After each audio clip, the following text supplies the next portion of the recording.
And I'm going now.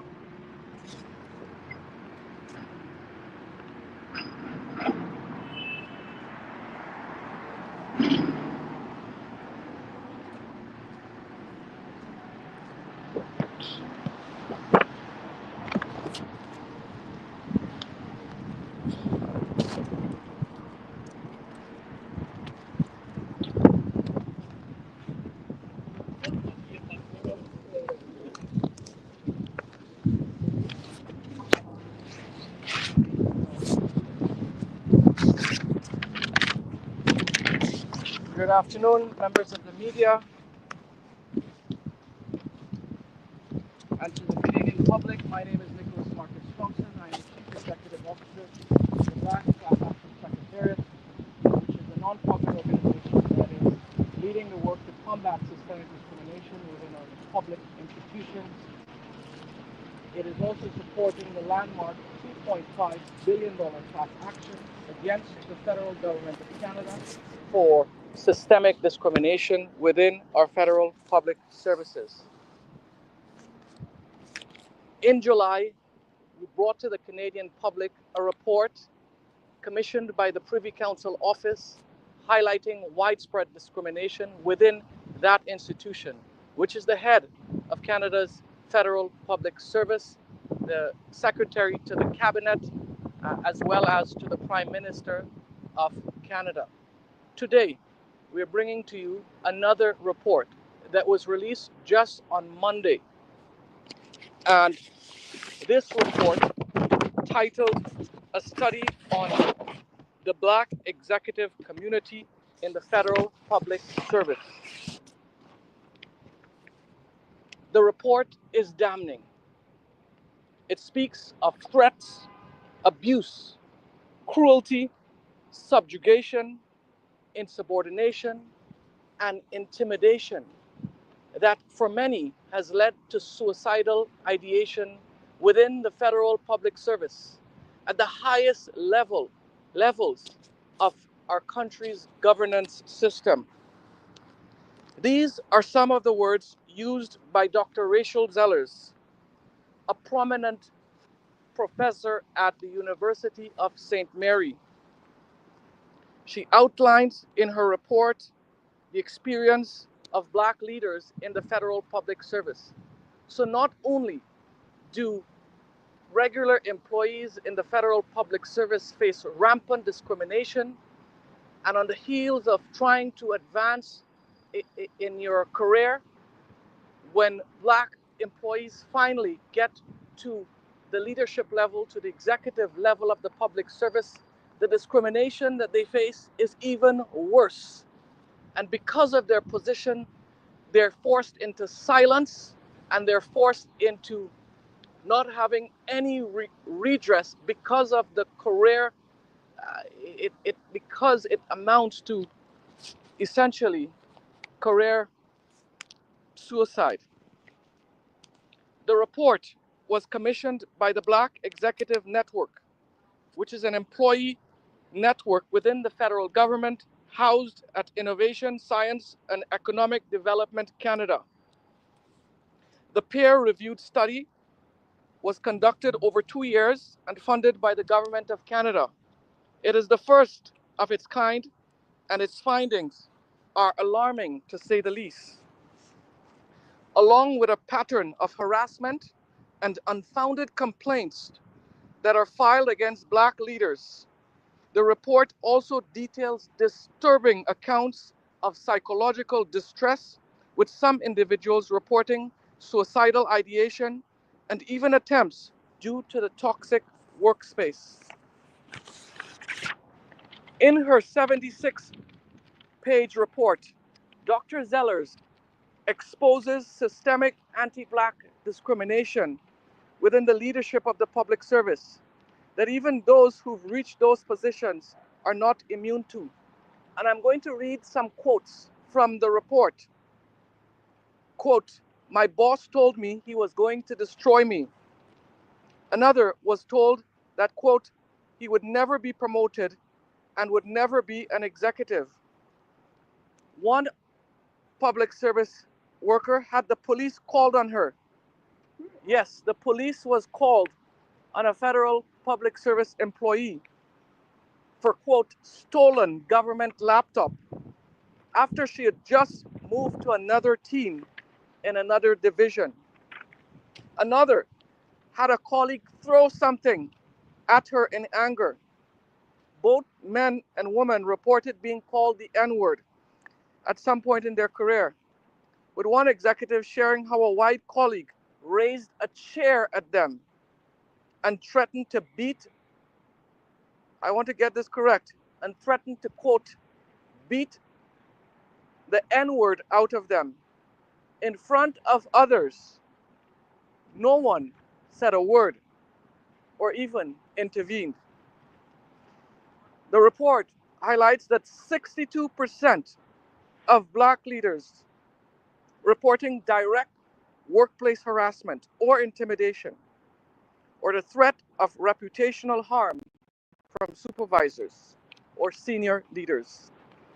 51% spoke at length about the ways they were explicitly denied career advancement opportunities, and nearly a third described being severely punished for mistakes, in stark contrast to their white counterparts, and how their complaints and the investigation process was used as a tool for intimidation and harassment. Lengthy and intrusive investigations, largely determined to be unfounded. Black women frequently described careers where the goalposts for promotions kept changing. There were many accounts of positions being offered to white colleagues with less education and less experience. In some instances, Black employees would train people who would then become their managers. Black women report severe, uninterrupted, and repeated workplace harassment, so severe that led to chronic depression, the use of antidepressant medications, and of course, suicidal ideation. These findings, while disturbing, are not shocking. They echo what we've been hearing for years from the public service. Black executives are still significantly underrepresented in senior leadership across the federal public service. And to put that into perspective, the public service consists of approximately 300,000 workers from coast to coast in this country. And Black workers make up the largest racialized group with just over 11,000 workers. And Black executives or Black leaders make up just about 200 people within the public service.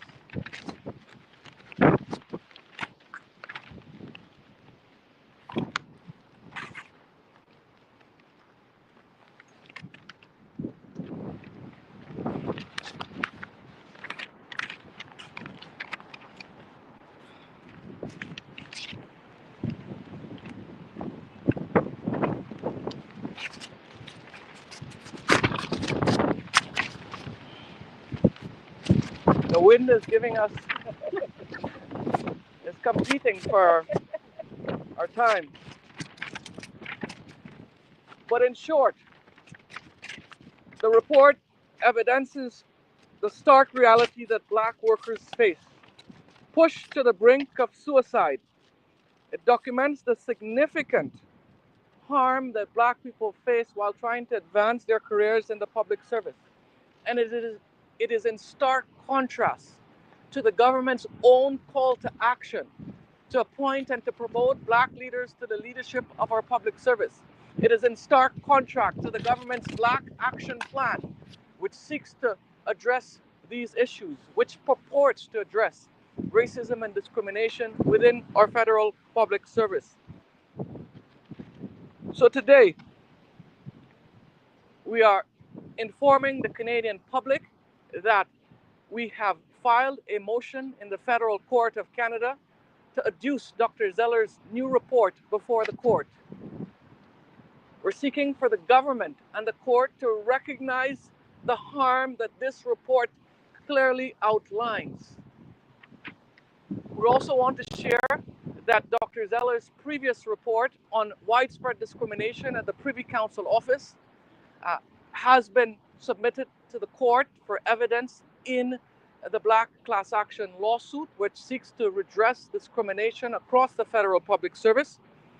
And we are sharing with the Canadian public that the court has granted that motion to include the Privy Council Zellars report within this class action, and we are now seeking to enter into evidence this new report that highlights widespread discrimination across the public service at the senior leadership levels.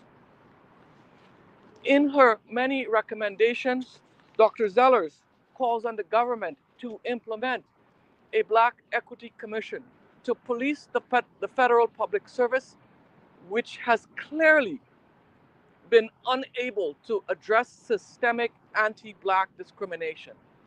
Now, this watchdog body would police the public service on systemic anti-Black discrimination, would root it out at its core, and would ensure and support staffing processes to redress systemic discrimination.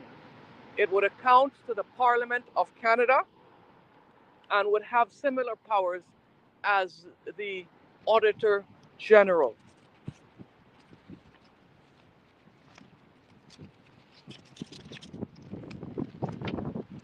The evidence within the public domain through many reports, countless government acknowledgement, demonstrates why there's a need for this class action, demonstrates why there's a need to redress decades of harm that Black workers have faced. The measures that the government has outlined has not been able to redress systemic discrimination. And that's why this action is properly before the Federal Court of Canada. So with this new report, we're calling on the government to take decisive action to redress the decades of harm that it has acknowledged over and over again. And so, with this new report, we're calling on the Justin Trudeau government, on the Attorney General, Arif Virani, and the President of the Treasury Board, Anita Anand, to reconsider the government's position of fighting Black workers in court, to settling this class action, to redressing the harm, the significant financial harm that Canada has acknowledged that it has caused Black workers by redressing and settling this class action. I will now pass the floor to Alicia Kang, who is the National President of the Union of National Employees, to share a few words. Also joining us today are union leaders from the Public Service Alliance of Canada, Craig Reynolds, who is the Regional Executive Vice President. Also joining us is the National President from the Professional Institute of the Public Service of Canada, Jennifer Carr. So I'll now pass the floor to Alicia Kang.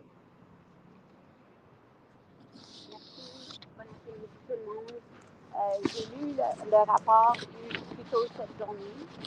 Ce que je voulais dire, c'est qu'il n'y a rien de surprenant dans le rapport qui a été fait par le médecin, Mme Zellars, sur ce qui arrive avec les employés, les équipes noires dans la fonction publique, parce qu'on est tout au courant de ce qui se passe dans la fonction publique comme employés noirs, qu'est-ce qui a été élu dans le rapport, c'est exactement ce qu'on a expérience.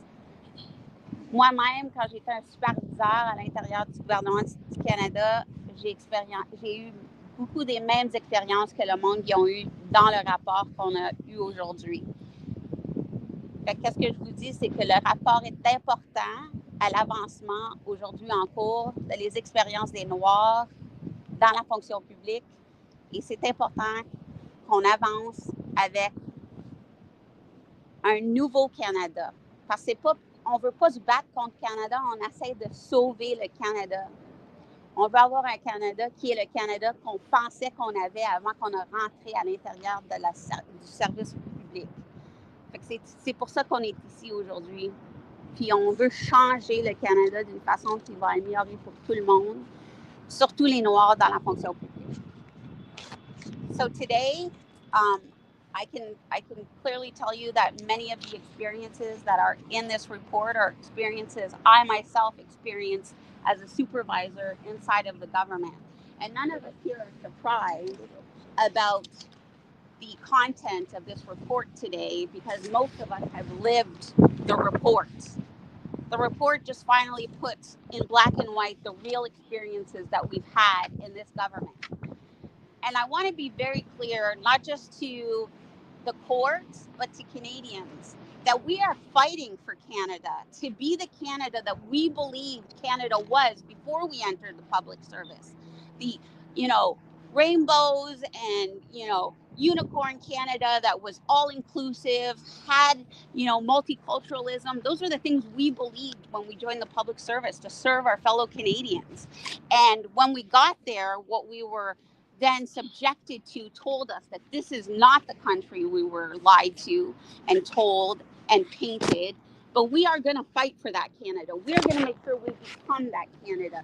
And this court has the opportunity to take the information in this report and actually make substantive change to make us the Canada that we always claim to be to the rest of the world. We want to be that Canada, and we can help. That's why we're here. Otherwise, we would have gave up a long time ago. Many of us would have left. We're still here fighting for the very soul of this nation. And it's important that we keep fighting for this nation because this can no longer happen in this country. And we cannot wag our fingers at other countries about their, human rights practices if we don't have the appropriate human rights practices inside of this country. We need to become the beacon once again to the rest of the world. And it starts with fixing what we've done to Black workers. And then we keep going from there. It's one step at a time. It's an elephant, and I know it's big, but we got to bite it off one step at a time. And this report is very important because it outlines the exact experiences we've had in the public service. Hypersexualization of Black women in the workplace when you're in a place of leadership, being unjustly accused of being a bad manager, of being, doing things improperly, and then those findings to be wrong because it never happened, or to be talked to, either the N word used. My staff used to love to call me girl, like as if I was a child in the workplace. So the harassment is everywhere. It's coming from above, it's coming from the sides, and it's coming from underneath you. And we need to fix this today. So thank you, Nicholas, for allowing me to speak to this today. Merci. Thank you. Thank you very much. So this report was completed in 2023 over a 2-year period. Sorry, the report was completed in 2023, and 73 Black executives were interviewed from across the federal public service, and Dr. Zellars provided 15 recommendations that calls on the government to redress these issues. We call on the government to take this report seriously and to move swiftly to implement the recommendations. I will now take any questions.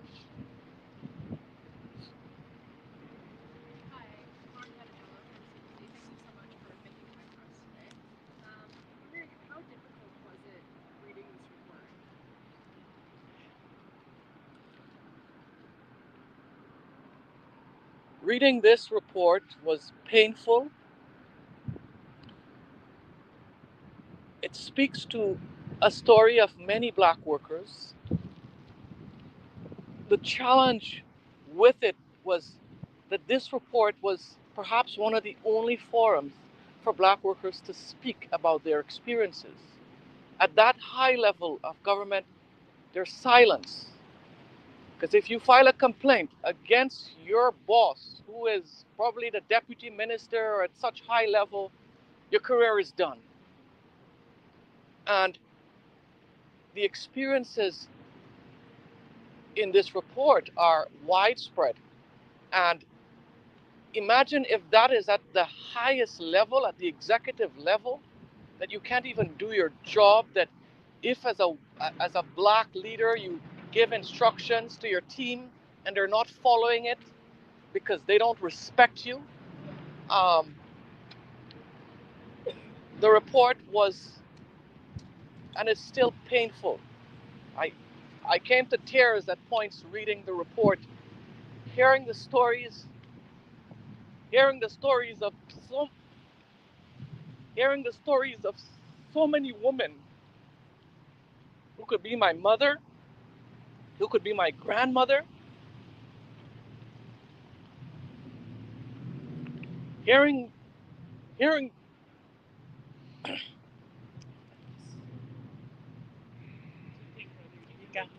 got this. Hearing their pain and suffering for so long, while so many look on and not do anything about it. That is the horrific experience of many black workers today.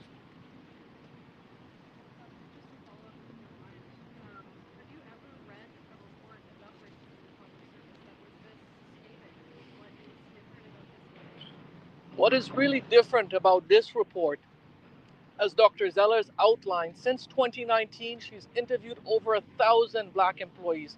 And this report represents her most egregious report to date. And I think her own words speaks sufficiently to how bad this report is. These aren't regular employees committing these offenses. These are the highest levels of the leadership of our public service. And that's what makes this report so troubling. So while Canada is telling us that they're working to address these issues, the reason why it has never been addressed in this country is because the leaders of Canada's public service are perpetrating these offenses at the highest levels.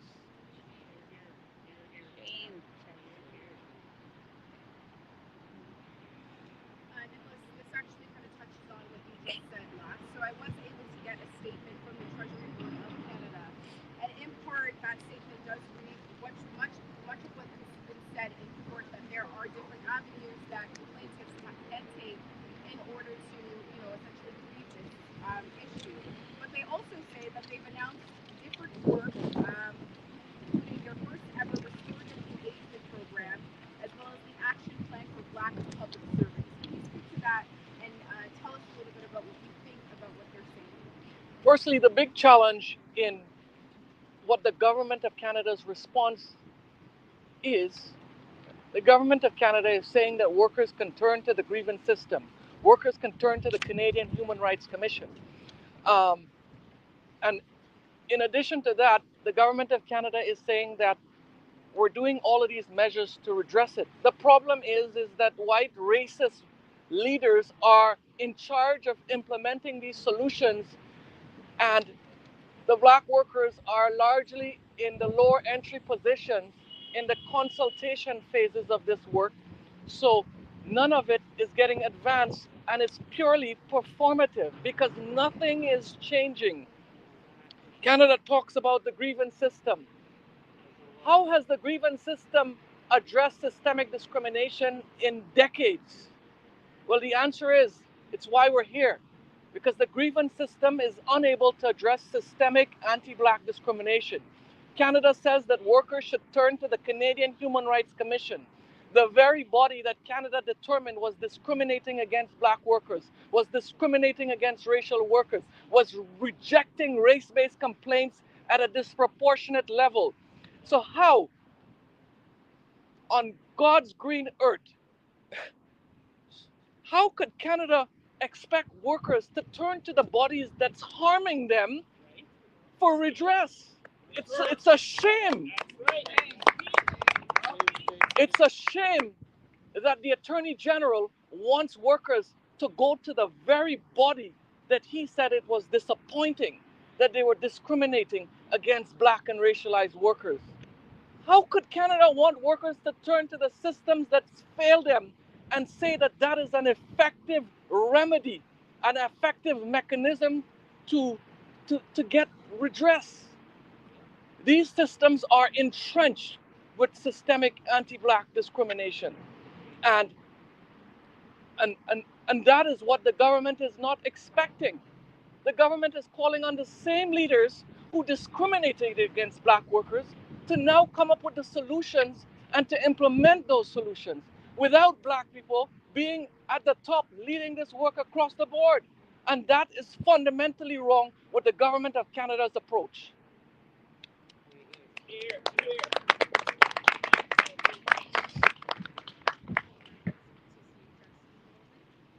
Sure.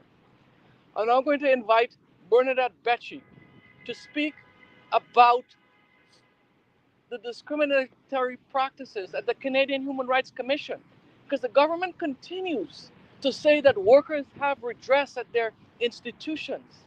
So I'm going to invite a former employee of that very body to speak about those experiences. Good afternoon. My name is Bernadette Becci, Bernadeth, Becci, Betchi. I worked at the Canadian Human Rights Commission from October 2019 till recently, August 2024. When I started working at the commission, I thought that I had found my home, my professional home, until I was going to retire, because the Canadian Human Rights Commission, even if you go on their website, they pride themselves in saying that they're serving Canadians. They're there to protect them from discrimination in the workplace. They pride themselves in being there to make sure that they're there to fight for employees against the employer. And I can say, as a former worker there, as someone who sat at many tables um, and witnessed the violence that we are denouncing today, I can say that the very body that many trust in protecting them against their employer, the very body that many have faith in when they file complaints because they are experiencing aggressions, violence, racism, um, maybe they're experiencing violence because of the color of their skin, because of their gender, their age. The very body is doing the same thing that the employer is doing, and that is the same violence that you're experiencing in the workplace. The system at the Canadian Human Rights Commission need to be completely dismantled, because it is discriminating against you. Many of you at home, many of you that filed a complaint against your employer because of maybe on the racial grounds, your uh, complaints have been turned down because many have biases, and they carry those biases in the workplace, and they look at your files, they look at your complaints through those biases. I can testify because I witnessed many times over and over that same violence. And so we have lost complete faith in the Canadian Human Rights Commission. The Canada is fighting us in court and is keep redressing us or rerouting us and telling us we need to go and file grievances and go to the Canadian Human Rights Commission because that's the normal thing to do. That's part of the process. But what they're doing is that they're sending us to a place that um, is filled with discrimination, is dangerous for most of us, for all of us. But those of us who've been put in the margins and receive and um, experience violence, experience racism, that very that place, is dangerous for us. So I say that as a former employee, of the Canadian Human Rights Commission. Thank you. Thank you. I will now like to invite one final speaker, and that is the National President for the Professional Institute of the Public Service of Canada, Jennifer Carr. Good afternoon, everybody. My name is Jennifer Carr. I'm the president of the Professional Institute of the Public Service of Canada. We're the second largest federal public service union, and I stand beside my sister union, PSAC, CAPE, and others who have joined the fight against the government and anti-Black racism. I'm here to tell you that the grievance system is failing our Black members. It is not a place where people can find justice. It has gone on way far too long. We need to have the government come to the table and give us more than performative words. Workers are tired of hearing where we have your back. Use the processes. The processes are failing. So I'm proud to be with my Black Caucus members here to support the Black Class Action Secretariat, this class action, and say to the government, to Anita and Nan, come to the table, start working on solutions. We're done with performative words. We're done with studies and reports. You have enough evidence. Let's start doing what we say we're going to do and bring a just and diverse equity, inclusion, all the words that you're using. Let's bring them to action for the federal public service. Thank you.